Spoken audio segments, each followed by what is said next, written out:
we have it on good authority that the MPs are set to get over $110,000 each as the vote for Cap 3 draws near. Sanapenda mashoko kubuda pangwa ino kurukuno kwa kunzi. Pangwa ino kurukuno kwa kunzi. Now my days akukwana 90 days.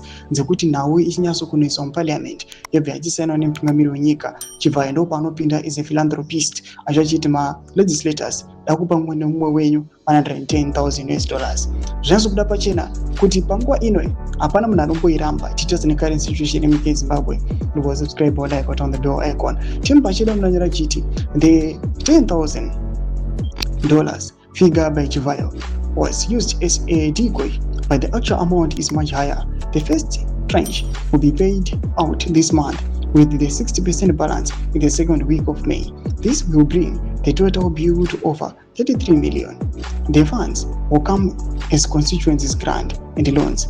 Almost all MPs, including former opposition from CCC, have signed up for this. Doma developments are buda pangwa ino arunzi pakumana chinu ichi chaka budgeterwa nezvigananda and ukaona vachi rebesa mari dzakada dziripo legislators chifunga kuti iwo how much more are they benefiting. Ma developments ari kubuda pamwe netinenge chiti food for thought.